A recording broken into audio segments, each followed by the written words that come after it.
alasan mabe 2026 carte fa yo mi an ko aba aman jamfa alasan mabe ala kayro kono fana ngabo kono kayro kono o boron ko laaje nin tembe mi bana studio kono wala Mr Nyawuru kommati kabona UDP Nyawuru nge bismillah programme to time o tata nyawonya ba أعوذ بالله من الشيطان الرجيم بسم الله الرحمن الرحيم بكونتون دروكرا مول بلا مل بنيم بروغرام موجو بلا دين قبل نغدي امو فلو الله تو لا شيطان بايتو مننا be camera me non len technicien on be ni programme ko man be tentu lambe jayla ani tam presentate fa mo kata man kay ni noti ko ni la nyalle bo nyama ban ba fale nka ke no nyamen do ngaaje nyamen to ka sata wala nyam Nyawur nin tembe na mo be kere banko ko ku jamal be kere siara bar nin tembe na mo be kere banko ko ne membe kere banko ko mo tambita bulonin singolal sapila juru makan itele ba jube lebe mem fala bari ko membe nyim banko kan nin ko mba fala mba kala kuti ko men do kolem aba muntala ko men nimo membe bunjallo la itaman hani simentol nim berol naata folo ila do ku dularo manje farafar janne wo be farafara ra foy foundation non sing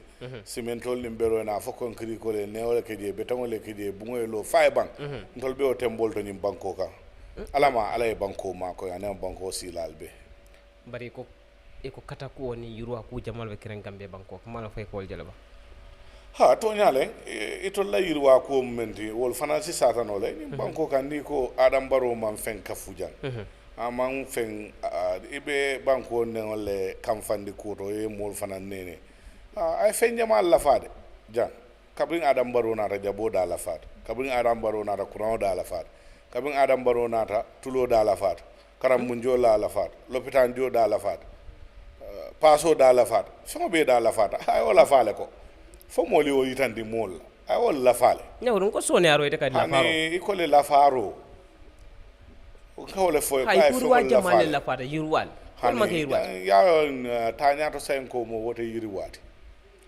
nyim banko kam be siri jantame alama alay makoy nga nañum programme o fan kum fa ku kayro kon ne aje ngofo mbe sirin dana mbe e ka fo men on second life support follow wote je courant man soto tili jamala programme o dul ka bay courant man soto nyim banko nyanta ka tambi wolale banko me alon ko 32 megawatts ko wole soto courant tutale fonsa bondino ngadi bantala banko la melbe sutiyadin adama courant le no Adama Kuran le, that is the question to the president. But President Baroko ay Kuran yurwandi nyaming. Although we have a very important question, ka minister nyeninka anin director wobi nalal. But President Baroko Kuran sate dolbe kirin birin Gambia baya fon soto. Wolne man Kuran soto. Inene man lampo je nyala. Inene man even meter fon sa ko Kuran fido. Akay Kuran fran dole. Fo ya mero man kay yurwati. It's a question. Nsay mem foye. Abe mel bulu.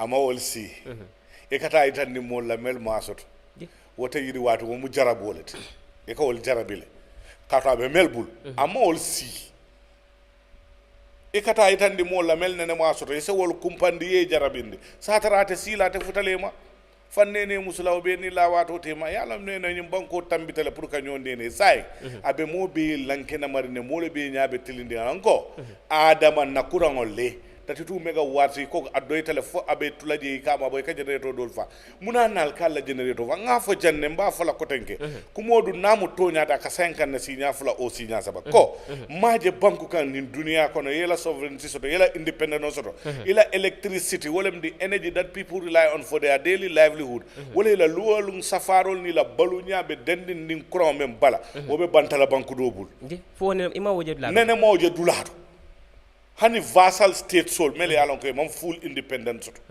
hani banko la dulal mele alon ko be sider ne nene maje dulato na man ke Gambia dolko so yiri wabe keno la nyandi energy mbatum kana angal ka fo men energy is the platform for all development without energy development will be so impossible iko Senegal la courant la dol bije ko bonan fo Guinea Conakry wolle ke supply ni nata jibe manam photo nyalo yalon tolte Senegal ko nte to fono la mambo Guinea Bissau manta sirim Bissau ndebe Gambia janne wuluta nyim banko le kanjam menta janne membe kedi nun jang a futa ñew ñanka courant sotol adam baro be sila wato mena ko courant ka fale 19 times bal sa 19 times 4 wala be kiri 19 times 4 ha courant ka fawal ha yalla ne nun to 19 times way ni do sa 19 times 4 yalla wasiata bar ñawr ñaaji barol development bawo ko nim baro mo e ko ni ta se bari te mim fo wol manke development ko ite mim fo ko wala du mon wala mu taña do sen ko mo bari ini toña ite fo be sirin damen tenten exemple baro birana da power mune falinta banko la ñaato ta kono kayro kono because nene femmam falin ñawr banko la julo siatale sada wada kayra ba jawara sanji tansaba Yahya Jammeh sanji muwan anim fula walla julo ni aka fu ñoma adam baro e julo men sakintol kungala na fulo to banko e julo men ta wala siata ñin sanji tallul nim fulo wo mu yiri walti ikoy balu ñaaye kole am men ke ñin sanji ke infrastructural development o me yalon ko ndol be serin kunku jande kana infrastructure fontolier Gambia main highway kilinde soto ni sama sita ni sama keta kunu nin kudun ko ne ni Westfield muta kata foy ko be tala tabo koto development le nene bari ne aje ke ba fula fon be sile be nyomin la jikando la tilibula kunte ba sukurol be lori ka keje ba na man keje hani mo men sondo mo chawta eta han le ke nyon ke ba ko mande ka fa bar ni wol nyinin kay ka fa ne ko area council le nyanda ka geo tala yalon memu problème do mu jomololti local government act même for social responsibility and responsibility of local councils to the community in Tolio Wolone. Mantle can delve into that. Italiano ne come for it's a non-starter. But the main highway, omanke local government la do kuti. The high prices of our commodities in the market. Omanke local government la kuti. Kurango la sotobalia. Omanke local government la kuti. Lopitano la bori sotobalia. Omanke local government la kuti. Lopitano la bori soto. Nene. Lopitano la bori sotobalia. Fomu kuma kutolede kunum jannen kunum ko jak biri kama lopitano ya bondi that is very disheartening ko Gambia kono in the 24th century biri kama la major health center be nyame me alonko Gambia kono over 1.5 million nearly 1.1 million people be residing in West Coast region the biggest health center membe woto jio ka dum fono sol fon lu kasi tabulo kam because singol te bulano la jio kon o mu kayrolte o mansakunda sifa president na ta e ka fo men na foka the forum for China and Africa ila cooperation president eta jamanta ni kar fen na fo lopitano number 1 mare na pare pour mu fontole misplaced priority les autres imente mi rafen na fanam be nyin sapila juruma kan situation oto e ka fako banko men na kuraw man sino alma julo jono e ka 10 billion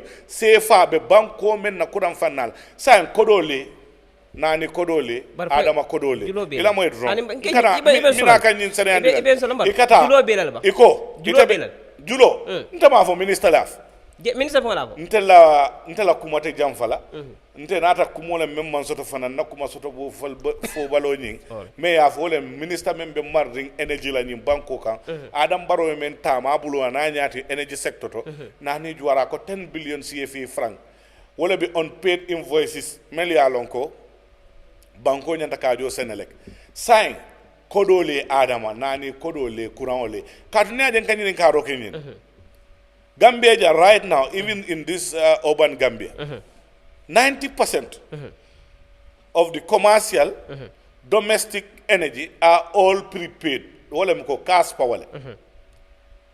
Ite kurango janila ema menjo. Mol kajo. Jiol menka ke jio bukana antol la mafon antol be kunkuja wat dlamena. Jio bukana jaka karosi lente pompo ma yele ya. Tonya. What do you mean? Na wek bije bari pompo bukana mano mum preso sifa ka ole bor pra yele. Mbe o preso barla adama preso na te jiola men sa frande no kunkuja wo man nano sai mol ko kaspol men sak ku sabale be jun ko man sa kunda ya ko do domole wonto melka ko do ta mol bul ni nga kaspo sa wolle bu ka futandi fo ni diare be man sa kunda la pour que nyin ko do jobale abi ko kaspo e bu ko mala ko ni ma sang bari fo ko do la jobale ya wole fana sabu ko ma wala nan ko ku sabale bije fo man sa kunda ka kurangole mara me alon ko quadrangul be ani man sa kunda bundal be e ka kurangole mala bu kamen joba ni o ke nyanta ka jo sa e tol kamel focus ila deto de current budget me ka safe budget wol kono ko do kata minto wonda fo modo le farabe siri wala ka satita mol la kodo la ka balu wala we ano do balbe siri wol be batal ka to kuran la soto bale a banku ka o manyana ka banku dingol la folte ka spawntol ka sanne ibu kan sola ni ma sa ibu kamal sa ka sang kuran ka bodan dame wol ko ila julo bentol la sa ko do men kata mol bur mol kamenjo aka dummi. Do you think now he's making any profit? I don't know, but if follow mune bo natila ngani fojane it's undone. All our generators are off. Why?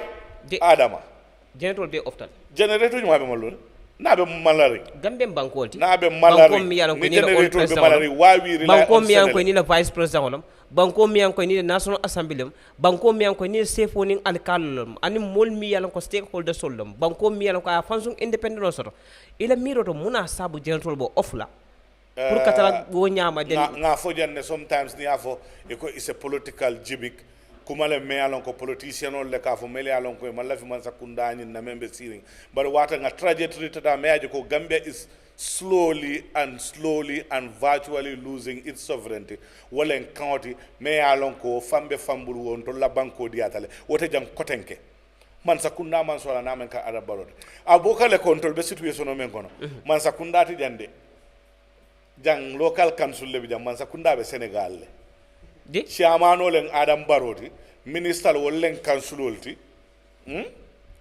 ya understand melan kuma understand minister len councilolti minister juma député le wol le mu na bankola na binko bankola minister ani wala kamulum den na situation no jubi ani wala kamulum Gambia 90% of ndolkamel domo when it comes to dairy products Senegal dolima weltere yogurts ni na dan na tabiri fen la di seasonings nkabel dongo ja jimbo aja tagwol kata creveto wol fengol be Senegal na courant Senegal na bayol Senegal na karalol kendol fon Senegal sa entol nga Gambia ka munne soto betongo Senegal Gambia, cement kendo science, Senegal. Science, what is Gambian here? What is Gambian here? Ja oil ta omukuma dole ti ja oil mansa kunda ko don tokko dola pour ka molu ma koy ka business ol menga te beje pra da dunje pour price is stable pour banku dingole na fa soto je anata ke banku dingole toroti ko do mo mala dun ta dame ja oil fon ya fandundi kula ko na ma fam bondi name sambala demo Samba tata wula. Bari nyaw Samba manna subu manna. Ila yemi fojang is very serious. Akam to ko min be konte obe ka bonan Senegal. Ngani bari ye baro man sakunda nyine. Mo kliye ku nati ba man sakunda kono me so ko buka boje. Bari ne man sakunda la mol nyine ka wala MPP ko nyine ka me an ko. Amanda o fon la na poro fon la be Senegal le sa. 95% of the activities that we are coming to Gambia are now going to Senegal because of the high tax that is attached to the goods coming through the Gambian ports. Gambian only other people, they even it all Mansakunda. The worst thing is Mansakunda for any model, the people la ni porado and Mansakunda la model. Company menkin at the CFA. La model kabana Senegal, Nika Bensiloka. Fomuna be keri. Even in Gambia port. Ah, in Kaya in the other port Jumala. Right now, tenting na sola ba alam kane. Ma masingobe alam kan kurang bita baro kurangol de. Watejo me kabe ni banko kan fato betula be baro kuna kurang onati molla program kuma membo ko bi TILOO ye ko million men fana ko ye di institutional la pour ye fayiri wande wondo Eyeafrica generator le okay ni nan kumoti Eyeafrica generator kana wore mbo kajala Eyeafrica generator le ndel bo kajala baro kurang le be lamin fenna nyane si lamin esi million nara nyamin ayabuta ba be espina ba senera ay senea yalo ko na fota ne bulo chodila e koy mu bual ye dana ni singota bulu be nyingo sokko bari Africa statement o jel wata mina bri allegation la hani yalo wato nte ko statement bukante ta Gambia nte dalta statement o la man sakunda do kulal jaye misinformation o kela do kolte ani la pride kuma jolle ka faje ka so kamuri kana alutto di factor wala be keri foli keda jang hani julobe kela jang ha foli keda jang na party leader lawyer usiri dam ay kuma la fono jang on about our finance and our economy the minister denied it after 3-4 months the minister came up and said it's true wala mundi the depth of this country julo ntol dalta wala ñim banko kan lamin ka cham mota man sakunda do ko la anyanta ka ko sene andi molma ama sene andi no akana fo tilibula wulen babe kano tala bula ji kono ka mo be nyaaku mol be nyaabe tilinde mol buka sulo seleto je faji to ñim banko kan bar ñawr ñaaji be akanyantare enough baro courant le ay africa million men diatal la generator le biko men men kono atitano alla batirol be wikla to li san nafulol la adun tangalo ne jan datta wato men mola ko di mam kadi ba ni claim sol funtita ko do di tal la prabe wol ndel Eyeafrica will respond to that agenda fana wa fila ni banko la agenda asa generator san nole ha ba jento be sai sai ngabe courant keri bari ibe programme ko non mbe programme ko non bari fenna ko kuma ti bari fo en sola yalla menga kuma bari fo en sola ban kenyi ni ka mal sola wala nan ko de ko fole men senata jam no be nyini ka kan yande ndede jini karo jabina bari be nyini ka kan ne min ka kuma fo en salal ba wala nan ko ani just answer that hani ndema no ba ansala nyame yan nyini ka ko do lan ko yalla ni sobe buka situation wala ha bari hani mi yalla be la moy lan de lafta nyaabi la nyame nga manke te la ko la moy kam min poye ngo min ka kuma en salal ba wala nan ko kabiri nga nadiya mo foy mom moy de hanin kam min ka kuma foy en salal ba ya so Allah ndama mbaka yan don do ala ba asikeno yal don to yan don do ala ba asikeno yal so la proposal bari at least ni no fenke ngo asike yal don to asike yal so okay then nga proceed nie man sakunda do kula nyinika wala MPP wala mo ko ton mi ko ga pesa mbaro fasa ko ka fasa ni to nyaka nen anu sekondi mi kake wala ndi ko katandi ko iko ni nada silola baro man sakunda silo min doku more than 850 kilometers I mean doku ko man sama doku la min cham site jang on dade ako baro infrastructure development ol ani nyatota ani Cairo yurwa e min ke banko kam man sakunda fula be tambiro nyokan ni be la nyokan hani an worin ko e mom futaji ha na te o fala right la constitutional right lem bon go man sakunda do kulal me ke jonna nafulo la ku kilim bije ni mu jalo singo be foran kam fotan bu ka feno jalo singo ha ni tol kawon kono be diare liyo be da kono kana fo be kano be tol men da kono ya fo ngo baro e silolo men erect e ko man sakunda ma erect o man impact Gambia no la livelihood kan silo bu ka domo but silo important ma fa man important but silo mel ka connect silo la wala gena important mel ka connect silo feeder road sol ni secondary road sol wala te Gambia fo mol ko sila ba ni jitaw kay bu kata dulal to bak e ko area council nyanda ko area council juma area council luwa mendi ito local government atco all of the development budgets that the area councils have they are all development budget. 25% support should come from central government. Are they giving them subsidies? Nimbanko kangamoni ninka jannen sita platform. They are not doing it. Put your money where your mouth is, but you cannot put your mouth where your money is not. You can't do that. That's common sense. Local government is constrained so less. Many of their revenue sources is now under the central government. It's called devolution, but now it's no longer devolution. Is sembocracy because you think those local councils are a threat to your governments. Monat na man sakunda sembota local council why man sakunda bo mutal come is a threat to the central. Wallahi politician on member ko Adam Barrow wala si ko jabi no ntol yalla is for political. But you can able to answer niaje jang regional men gena sembo soto jang e ka revenue generate wol be mu UDP chia passinol ni mayor la beje ita fe wol be ta compete kan adu ita ni wol manyan na ñoje la ko sina ita ni wol ñanta kan ñoje foyte ya mere ko be al manke fadinte ato ita la jero do foy be compete kan nta man fenje jam memu competition ko fanin dingo buka compete no ñin sensto central government lem fati local government mu dingolete wol sa compete no ñaadi ni fa anin ko dati yo ben ko be fala e be nyaaka sala hani dingol be la parapa ete nyanta menke la fa ni wulula ni suti ko woleke ye dabo molto mele alon ko wol muy la maral fengolt local government si landa farsa ya nyawni farsa tam central government level bari itala responsibility ni wol ta ye reneje di ye tuje kana fo wato wati ko local government le nyanta nyingal silo ka provide kendemal banko kan central government jio central government kurango kubit kamach yol tofo lobitano boro tije yofo high cost of living iko ye tax talale ye we valdi businessman hansa fengol daka la fa munebe kere semento ko do di jala pour wo be ko le ta duma business o eta no nyato amanke no nyim banko ko la activity be Senegal sa ngam men nyanta kata bi to ko min be fotanting it means ko ikata the central government ko in fact from fire to the frying pan. No, not from the fire to the from the frying pan to the fire. From the frying pan to the ash. Sebuto. Ntol tambita dimbala ntol be sebuto la kon. Na nene nga tonya fonyo ni banko be taka ni men na trajectory is not fine. If anybody thinks it's fine ka ike fanne nene.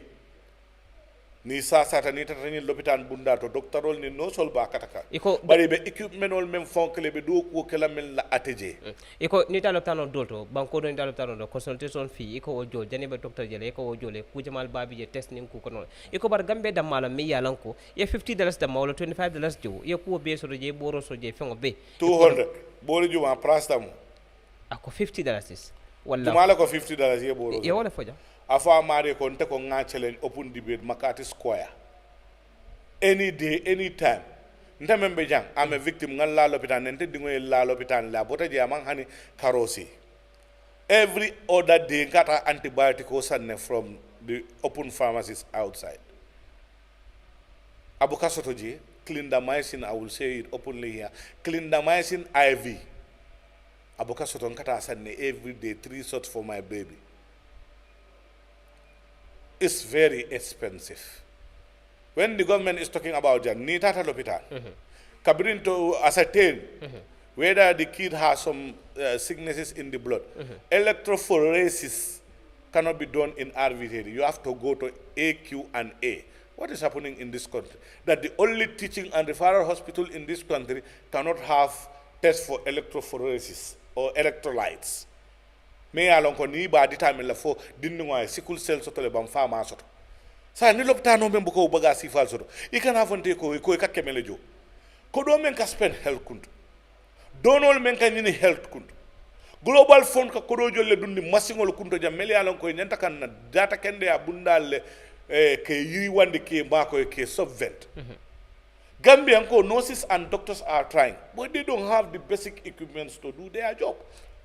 This is the fact. Iko wato minna from 2016-17 promisal min data kana for 2021 janni wo bakele wato coalition government biji iko they were people media ko they were undermine the government wala tane wol bondi iko impact UDP wol kata multi million ko milbe do kulje ibe man sakunda undermine kam because ilafta menela ilafte fansum fengol la miyan ko imala fini mo be demene wala sabu jama babiji den sayne tel ba ko mas kanka do ko lamin jami afoja lamin jami o fojan on do lamin jami na ko UDP ngori by government 2017-18 e man tambi 2019 kodi UDP le be banko sabotage kanno e tol ko mel be banko sabotage kay yewol le tombo ye bondi man sakunda ko na kaben 2018-19 19 to 2024 is 5 years hanisa UDP latina kuna ka fa kimit kamay hansa UDP latina kodo man jono senele wala be sabotage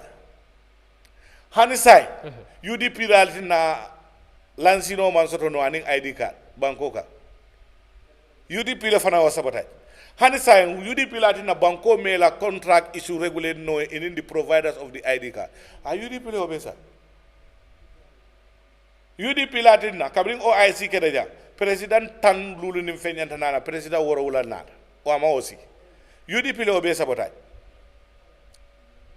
yalla memu nene nimbe tonya fala nga tonya fo ni mano imam man sakunda ta mandino yemo adu mende jaka nyim banko kan jay se intellectual disdain mol men ko londi soto wallahi sen kali alala wol man londo soto because the essence of education is intelligence plus character man sakunda la fanna jumala bije mi yalon ko ite la jeru ani la kiskisiro ni la haymaro ani la crossiro kon yalon ko definitely these people they are trying their level best man sakunda la bunda kilin semen for maybe central bank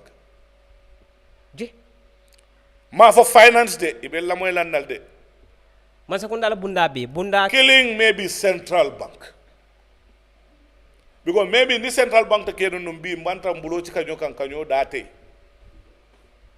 natra there is no physical discipline there because yalong they are not perfect they have their butts. But overall, the performance compared to other departments, rate no B. The others cannot even have COD, they will have E and F. Because Nawek Belani Karabkaraboni confused. Mansakunani Mansa region the central bank. And of the last time they have in their updates, they have a cover of nearly more than 1 year, or nearly a year or 8 months. Import cover. That is that should be commended, and the central bank should be commended with that. It is not because of the minister has, maybe the people working there are committed to see that there is physical display. I'm not praising the minister. The minister will the economic policies are not working, the physical policies of the government are not working, everything is in tatters. Gambian security forces, you see them during the raids, the people on the streets, the soldiers, the police, they don't even have raincoats, my brother. You want to see that? So you want to tell me the entire... What should they be doing for those people? You want to tell me the entire government is only central bank you see yes, working perfect? I'm telling you this. The police are trying. I'm not saying the personnel there are not working, but the departments are dormant. When you look at the police, they are trying. What they're supposed to do, they are doing it, but with under limited resources. Dolko Pesambaro under a very hard condition. Dolko Pesambaro ne adabuele katandiko opposition for us to come together nga banko doku. Iko bari aya sabule bi ika fengo fem fotende will be a contributor. Is that right? Neo for bi ko opposition na dogo sama ya bulela. Oh. Feka wis alama dole fa alama e buloka wala mundi ite dialogue kumande ama hane karosi ibe sile bo fala wala alama yefa. Eka hola mbe bantala. There is no banta when it comes to that. You don't wish that even for your enemy. But we carry that until neko. We as a group are dealing with people who, you know, you have the 3 types of stages and people in life. You have the average thinking guy, the feeble-minded, and you have the Einstein-net. For us, our group, we are Einstein-nets. We are the Einsteins. We think big than an individual and country.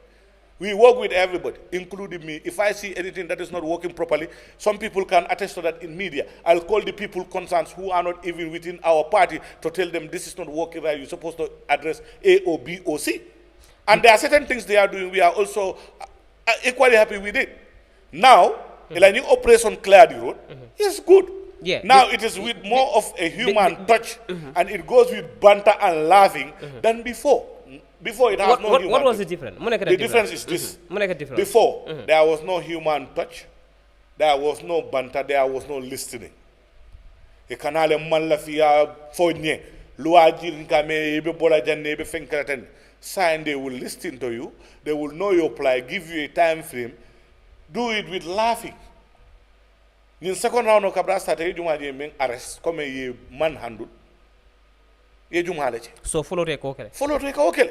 But because it is a learning thing, they are learning, and they should be given credit for that. They see their mistakes. The people who are responsible maybe know the Gambia better, and they have the interest of the country at heart. What about the people holding before? Before, maybe they want fame, or they want people to recognize them among the people. You know, people like me and you. You know, for me, I'm a big man. I'm a big guy. You know.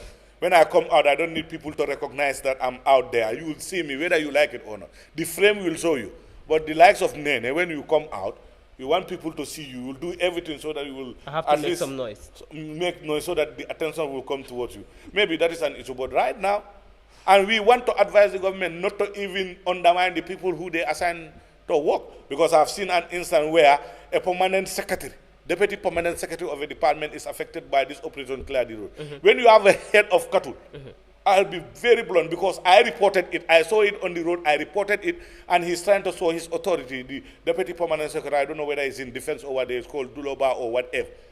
If you have a herd of cattle and it's coming to the Battle Hardin Highway, I mean, I can ninja. For my rights to Kawamutabang, Kabondi Siloka. People's life matters, my friend. So yala me njakal nun to ka fola nin sol nin jinole tam nin sol be ya kan sate ko nin sol buka mutano so tel li ka bin operation Clear the Road king ko li astar kan nin sol mutake bondi silol ka sayan ka jina nin sitiol je mol ka ken nin sitiol ti ka ke jinol ti ka ken ka foyte le tam nun to ko jinole men tamo nin soti wo mu jinole ti bari sai itol ka muri ka klem ko itol adu ite ko mu permanent secretary or deputy permanent secretary. Are you above the law? Jumana permanent secretary. No, for defense, I reported that matter because of I'm a citizen. If I am plying a road and these cows are there, I've seen it, the people who should be concerned, I made a report. They made a swift action by coming and grabbing all those things from that battle-hardened highway. Now make a development for it. That's the only road they are talking about every day. If that road is having some road furniture, but these animals, stray animals, are on the road, should they help the person doing that exercise, or should they undermine him? Yalong Gambia, they celebrate people who are lazy, who will be singing praises of them, who are fools, and they are not committed to national development. If you are committed to national development, it is more kendo, it is after bankola iriwala, it take more problems sharing all that. Problem follow.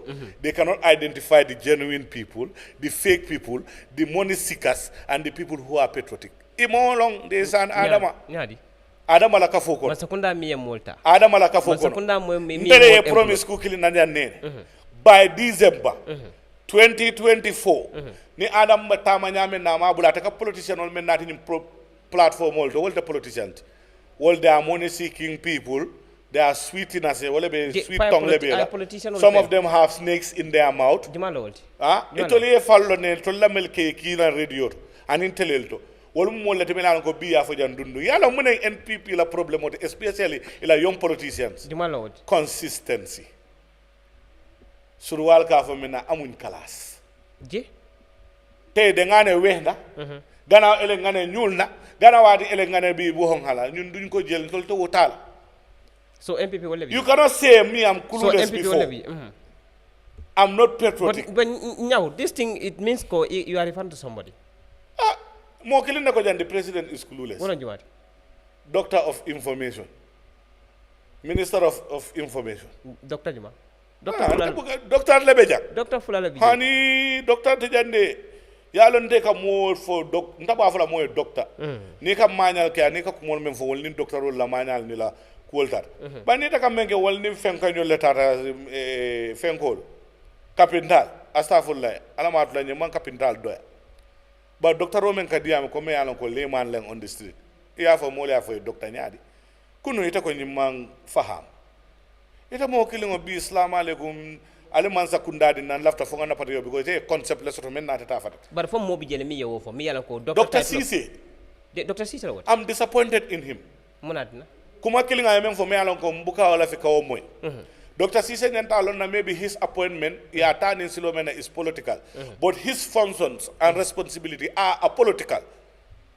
Minister ya doku. Political kono. Iye kali menna pour ka banko safle regardless of minister solo like a politician or to be. Eko? Minister solo like a politician. Is a politician wala na ngafo angale kano price ona. Ibe tala ni Silomena wasike no politics silot. But ni eta ila doku manke political doku. Ila doku mu banku doku. Kumo men ni Adam Barrow ya fo mitindula. Ata nyanta ka kukala Ibrahima Sankare la diamo rala ko ala diamo ya ke radio bungot. Kabri ya nyinin ka wala ka te manke NPP la spokesperson te adum adama yo kumo fodame wo mu NPP bengolti NPP Samson event lem atata ko kumo dabata mu ban sakunda la spokesperson mu naka doctor la kumo si wodi amo kon doctor is the minister of information and whatever of the Gambia not minister of information for NPP. Oh. Anyanta ka wala understand ay differentiate. So ita ata mu banko la information minister ta manke NPP la. So ila fa ka fanya ko doctor ka NPP la. Aka NPP function on leke ala do koti wala kala do koti man sakunda function la. Because okumol manyana jabi la doctor bul. Doctor manyana okumol jabi la. NPP kumol kata kata NPP la bureau yele droit fo doctor mo NPP la. Doctor me NPP la tiko NPP man sakunda. Abo CA in alliance with NPP for walete. But NPP man sakunda. Ndama na me NPP man sakunda Gambia man sakunda. Oh. Abe wala do ko. NPP party ole be nyaton kayala ji. But man sakunda mu Gambia. Mbe sauna. Governments will go and come, but the country as the Gambia will stay. Well, Ninko government, I mean political parties that are at the helm of issues and affairs. So what do you mean problem was? Right now, member Kerry, Melbe do kola man sakunda kon ye encourage. Melbe do kola man sakunda kon ye bari jang Gambia nkamen fo embe lahi do men dilela. Yen nakumola kuntu bigon kaitan dira ko funding ko le melbe men ko kukili ne la problem of the consistency. Bi ndundun samandandan tan wolte diamula.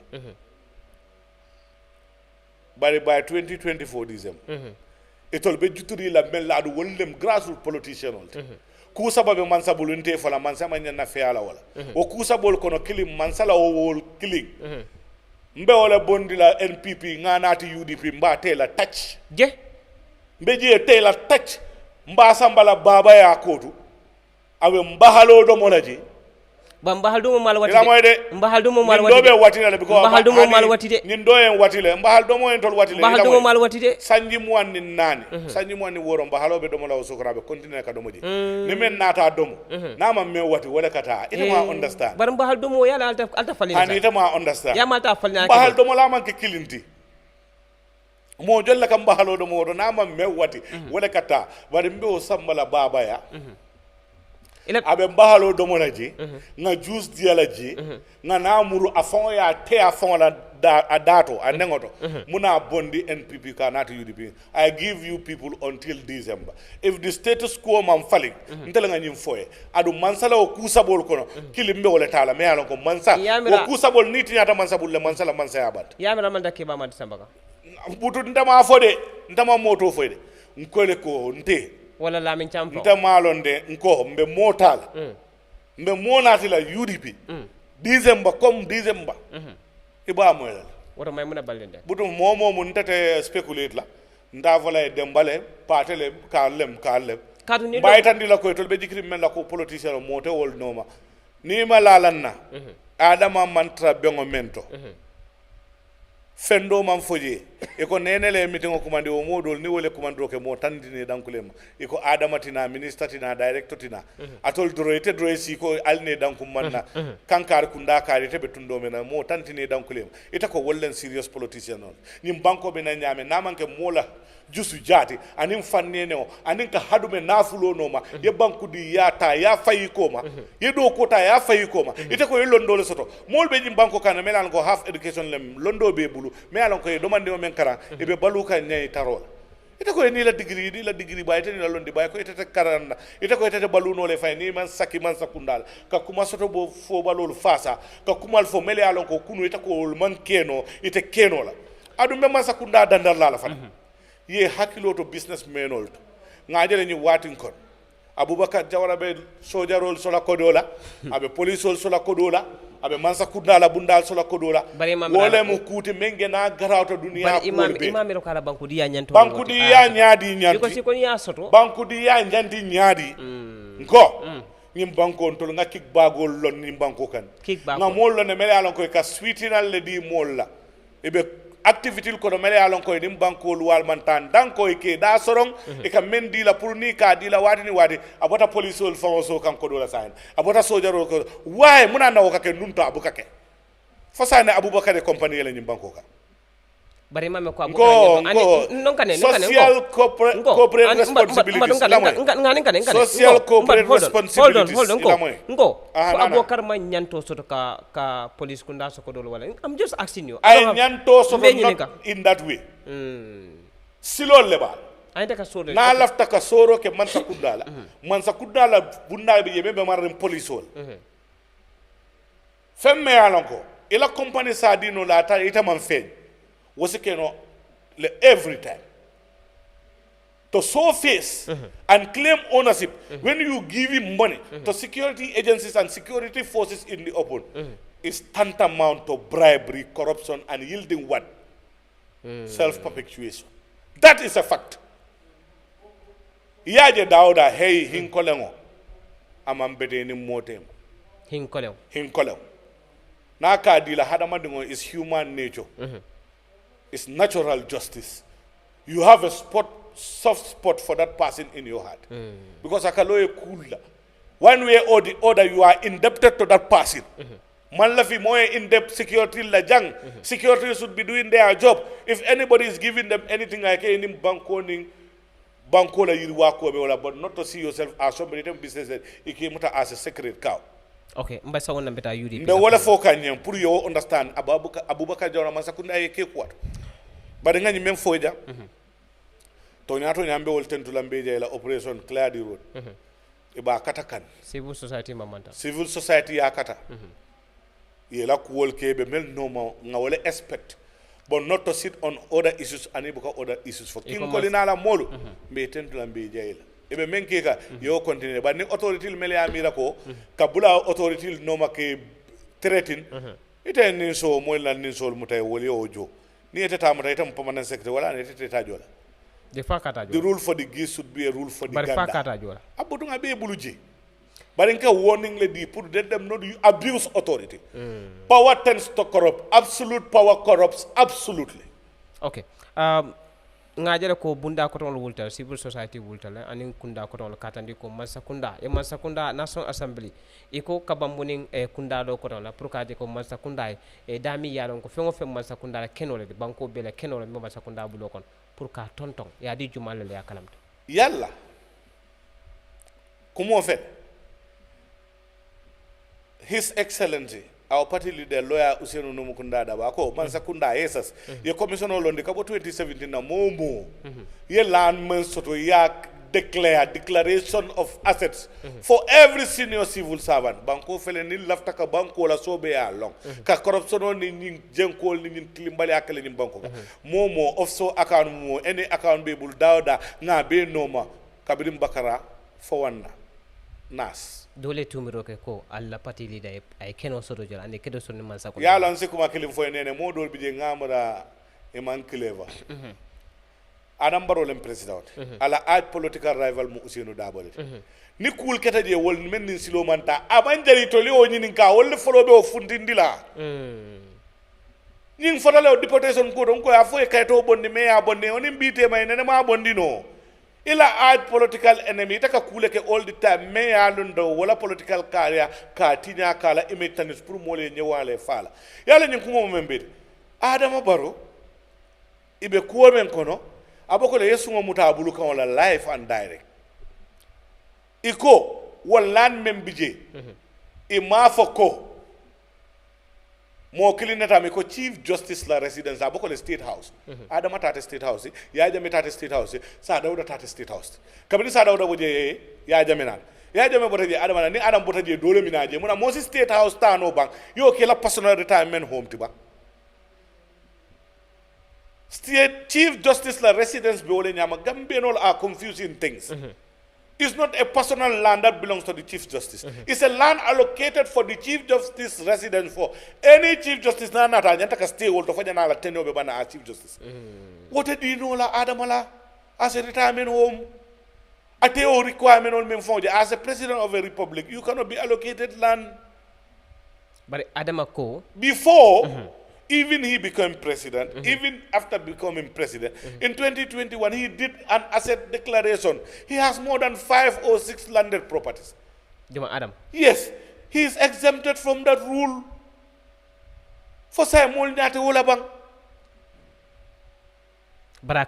Let them bring it forth. Ako dabo batala land issue noma. Atara ko dabo fanana dingol be land. Hey, let me tell you something, Nene. Dabo Gambian all day are like in any all day. O wato kono Adam Baro o fa ku mole fo. O be during kurmo be ba condemn kan. E ko mbadu nga Ousainou Dabo attack ni na is a political. Why do you call it's that a political game. Why do you call it? Let Let them take the hype and the concentration of people about Adama's utterance. Those allegations are false. Allegation la ne ajan ko allegation are false. Allegation in false. Lafta ko moment for it. No lafta ke allegation. I want to tell you one thing to make it clear. False allegation on lamba. Lafta men. I want to make it clear. Ousainou Dabo said it open. Prove it. If it is right, like they use my position. To acquire those land, they will return it. And one thing that you should understand also, after when your baby reaches the age of 18, he's no longer even your son legally. He's not under your custody or your guidance. He is a Gambian citizen entitled to whatever the constitution has entitled him or her to. Nafisatu, Adi Maimuna Noor and Fenda are above 18 when they were applying for those lands. They don't need their father's consent or approval to apply those lands. So you want to tell they me... are private Gambian citizens who have reached the age of 18. Okay, hold on. When you are in government, it can be ethically wrong to use your position to influence them having land. If you are in the position. But the Kabil Lamin Demudibamu, Minister of Lands, Ousainou Dabo, man land apply dingoli I will influence you pour que land get. I think that will be easier than you apply land when you've left office through the government that is your arch competitor in the political field. Does that add up for Gambians to gauge that? Lamin Dembudiba is a founding member of the United Democratic Party. He is the administrative secretary of the United Democratic, a close friend of Usainu Dabo. He was the local government minister. When Usainu was foreign affairs minister and vice president, it would have been very easy to acquire land through that guy than somebody, Mealonko Yewundi Mansakunda already, and you are against a government, Mealonko is the government that you are competing for #1 man in a parade. Does that make sense? For every average Gambian, ni Moltata, let them do this as a food for thought for everybody. Put your gate bank. Ni ote could prove it. Same commissioner said 2017. Ni Usain Dabo is found wanting. Let the rule apply. So that way I declare Kataneko, let them set the commission. Let them set the commission. If we want to fight corruption, the president should take the lead, the mantle of leadership, and set the country free. So Yameriko Baroba son of commission. Honey, at a settler. Monazina. Ngo jealous on before round. Photo on the failure. Baro na kurangole baro generator men tambita baro ile baro kurang men nyanta kasi faka di outside la baro kurangole OMVG project o men nga yele jambe kibir la baro OMVG le baro banko batata kurango bita kimit kama jumping la yufuni yafa kuto ninkana baro na kurangole baro na kurango dinna banko mol batata banko musol be kumbol banko funding ke be kumbol banko lopitan do kulal be kumbola banko businessmen ol be do kumbola si sol be tinyala fridiol ko jabol be tinyala bring back our light Mawar sabal ko youths are happy funding ke be badami ay alo mo to nyalti ate not a happy ta he can say that he's a youth but ama fukate da ma happy ta ko youths are happy no ntama fako nate of ala legal right le wodi ala opinion no what but wallahi even Adama is not happy. More for the user, even the president is not happy. The president is not happy? No. The police are not happy. The army, they are not happy. GRA, they are not happy. Me, I'm not happy. Even Eyeafrica, you are not happy. Because kurang bita kimij kama generator be malla be fala batro be kumala titir kodo be siare studio do kuta nyata 4 million dita generator mansanno ala murundinal ma sanno namandi fanala ko ni molma kamandi ibatol le kuyakam ma ni wondal tuluse oni amo ndun dam mata mune dundi munal dundi ana halis bi baro ana suñ kurang bi wa bi yeb jeexna kurang bi la time bi ni ana suñ kurang bi moy trending baro ana suñ kurang bi on to lampa on baro ana suñ light bi baro na kurangol le yes because scientific e kama mfel la fa fi won la fa le wallahi alla 2020 kurang la fa jabo la fa sardinio la fa sardinio sa yalo jollen tallu la betema bare ko fon be ko odan o Maroc e ko fon be ko odanan aka odanan hani kucha fon ko odal 2026 kata marché auto na nene kucha samo me wato 5 da ko folol ni kam fata bu kadom wulo ko ne katamba $10 ne $50 kucha wa fi may kabe ke nenel jata dingo tallul momo en soso yen chele ngata marché auto faman so nim banko ka jata dingo tallul yaay boy taso nun do mol bu ka sonna mem mom fon wa hani ni wa fi la ke soala sa wa samo hani ni muru sabanane dalasi kebe huro degel boba muru saba keme fula yebarol promotion mola ko 2025 aba gambe kala nyontawol te courant pour kamuta andon courant basod la fo hiyamude ya findini banko e bantal 2025 ha to nyale mba 2025 barobe nyim banko kala nyontawol di to nyale courant soto bali yala bagas ti nyala nan lirila Senegal kan 2025 abe recordo le setla to be one of the worst presidents in the history of Gambia nama nyin courant ko ragle ase ku jama wulu courant is needed for security, social security breeds in social peace breeds in progress and development. Without the cornerstone of that development, that is energy, there is no development.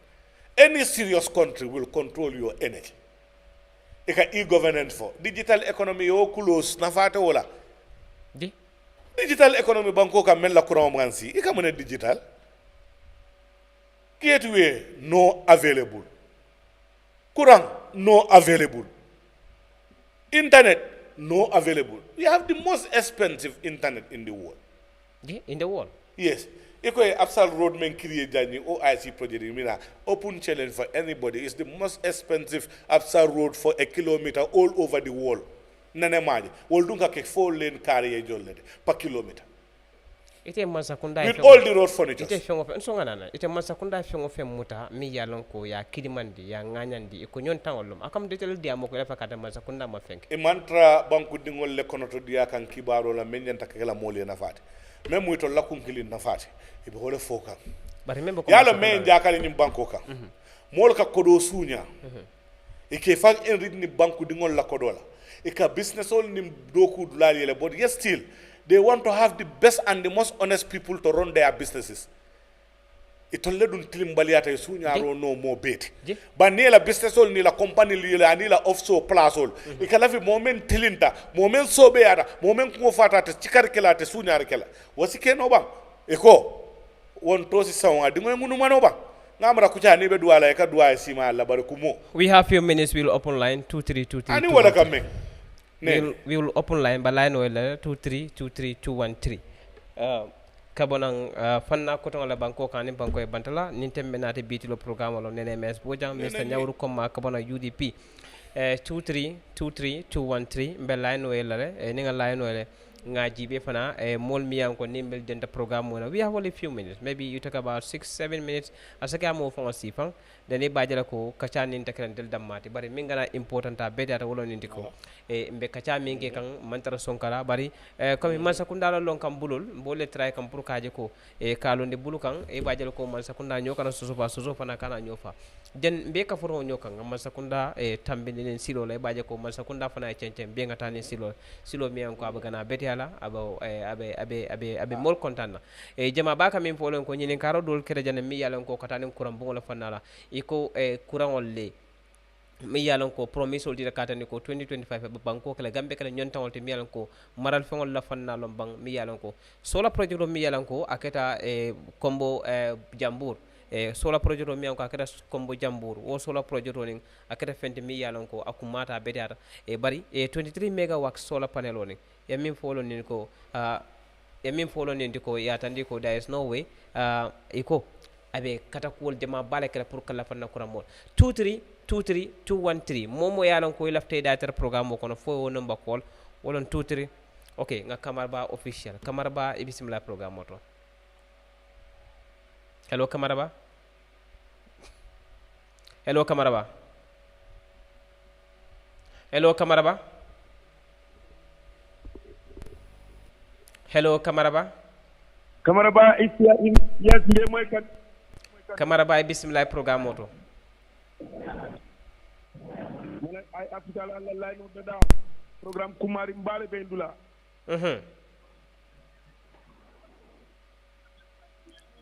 nke moyle diam allo assalamu alaykum wa alaykum salam nke moyle diam allo nke moyle diam allo hello nke moyle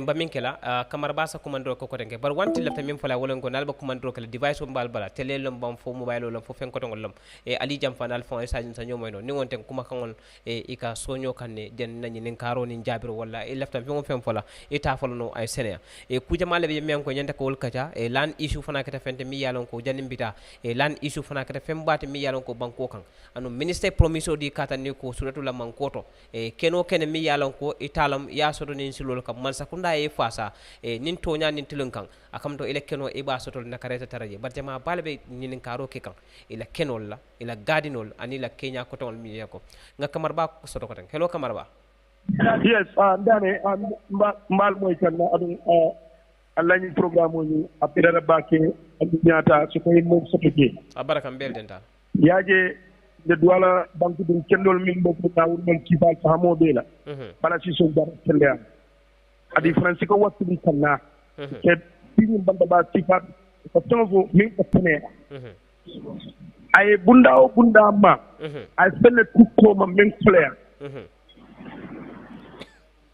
mbe moy ka banko ni won man hakilo tu banko fawne be tele lala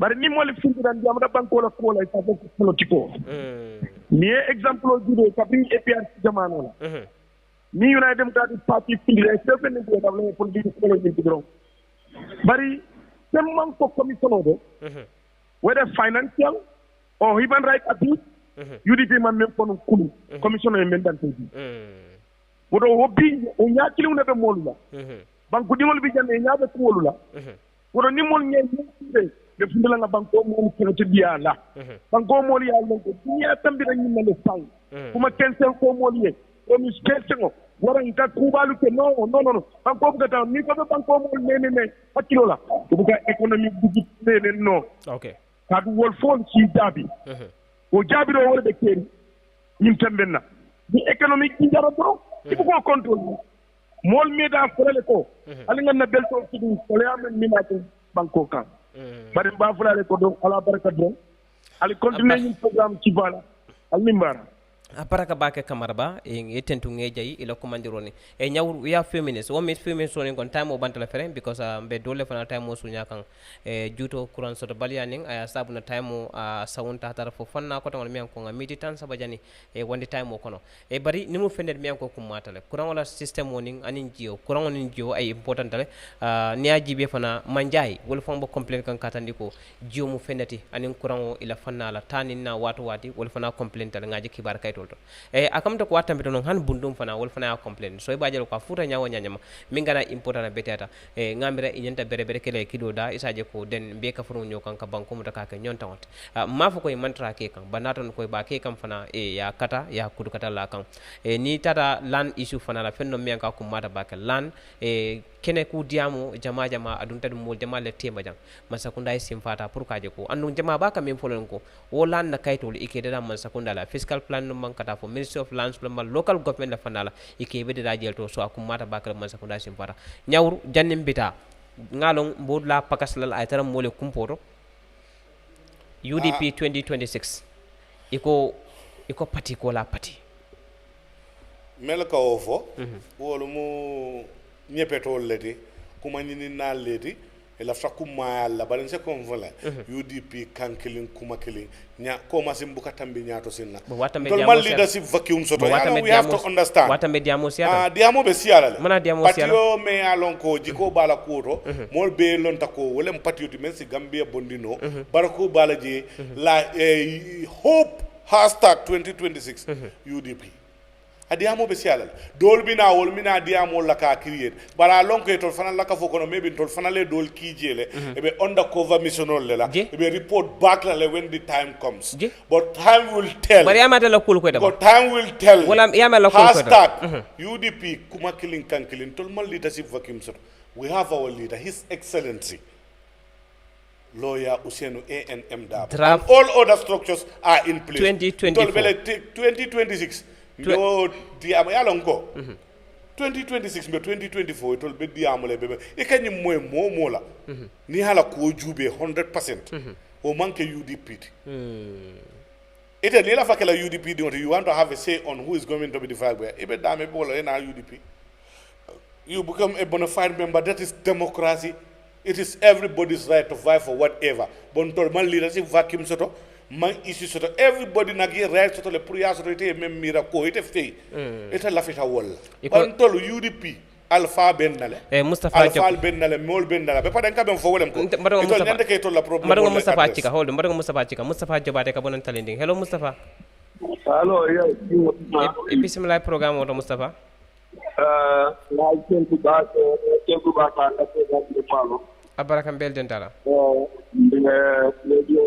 Eyeafrica TV da support betan da do da da ya $10 ini do ya to da ba ko mol bi go ko speak de ko kam ya da ba ni wa bada je ko to mo si ba je bada ni ko no ya ko bani on peut parler ça nous parler wala mais ko ya ni dollar ni ko ko ak sanu ko bli yanda kira pour ni ya lon ko ananda banku dulu be ko kullu ndal ni ni wala ne ko banku dulu ni mira ni banko sanji tallu ni na bula na sanji ta woro ko na ko na ko na ko bi moolu mo dama do bakki kada banque tabu ko do mo so e ka findi ko da no ka tira bu ko be bi ka ko courant na mala awal so min de la miro la min de la minita ngaga ye kuma ni ga bi ko o ina da ka findi ga jamu ba ko mo de ko mo de ko mo mene ka mo sondo mo e mo mo ko ko ni dimba ko mo no da ko ni ala ko nyande ko ni ko de tay ndemi kunno be am ga ni dan de ko do bala da am da ko ni so ma to de sama to ko no bi yeru ma to ko no bi han je ja kundo ko da kundo ya ni ka ko ni ko le woto bebe do yo ma ba ko do ko nyoma na kanunde asere ndamman ko no ko ga ko mo la balu ko mo ko no ko no ba mo la man ta kunda min ta ni do ko ne ko ko no le mo de do ko woton kana da ne ko mi banna ko ce da ko tun do mo la ke do mo ko man sa ken bebe ko ni do ko da ba ko no ko da ko no mo ko da bu da la ba ma ko da ko ko ki be plano la ni ga mo de ko ya da ma fa ni par fondel mo de kan gambe gambe oh okay abaraka man sa kunda man da ku fanya ta kan de ko na min ta ni ga tin fanya ta kan de ni ko kan de woto mbe duwala to le ba ka tin ni ko mo el laaj pour que moolu ma ko mo de ko ha mo ja min de ceri bari man ko dulu ma ko nga kafu nyama ka ba woni na kan ta do mo bo mi ka wala mi to lo ko de ma ko nyama man sa kunda bo ni mo to do ni man sa kunda ma ko ko abaraka bake ako ni manke mansa kunne manke mansa kunda de mi yalon ko inde tara wala mansa kunda ka te faye mansa kunda wato bantale fereng akamta ko mil yalon ko ka talon ko sintulo ko ni atande ko wato banta nyawru mun be kala do you have anything like nakuma la be kala mente mele katte fay adam baro bake ako itol ko manjabe wol kono ol yundimbe o kono bundumbe o kono they are not happy adama you are not happy because he can même complain ko kurango jio be sirin sanji joli bu ko soto wodum mum man sakunda la nyantolti pour que lo banku dingo o beto mba fala man sakunda do kulale ko ya kata de because department dol bije wol be du ko men nin karakol men na ani mo dantal bije melano kon tengela do koji mba lankena ko mo give credit where credit is due ma foko they are 100% perfect bonte men je la do ko to be menke kan central bank the governor Boasedi and his people nali yake anyama mba fala nal ma ka nyama next week fa ni ko man na nyama men man na kala mina jam ba fala if I'm given the opportunity the police the unit under the new IG with the trend they are going ni man sonna kana sonna kala moye chafu siseti nyim banko kan ka ye do dorantinya king kolina la timo be menna operation clear the road ani la traffic and all other police officers doing their job accordingly we are saying kudos to you with the difficult condition you are working under we are saying credit to you and all the other Gambian people who are very honest and committed and in their various departments but ma fala na weki ko na kodoli adama na kodoli na kurangole generator kurang sita fanya takatala sabe talala nyaadi la be kimit kamala 19 times 4 adama na kurangole abaraka bake nyawuru koma wala betana UDP ni tembe natalen kacha soto ako adama kodole kurangole but the most important thing ngolom be kafuno nyoko gambe ko nyantangote ngalte ndo ngalje lamur lal jibe lal banko kangani banko e bandara ka fa ko ala baraka bake programme ni ngamari ma satla tento ngaje ngakuma bismillahir rahmanir rahim afela ngakum fa alhamdulillah rabbil alamin e ngatandal milla ma tout center president krad la ko tonto million ko ngatanda bela e mang yoko be la rankan ani loptano to mbe ala danna e fo ala sa ajawma bundi ka kay bad wala banko fa la tankola kairo ani nyarta bitlo programme o nene mes bojang nyawur ko ma UDP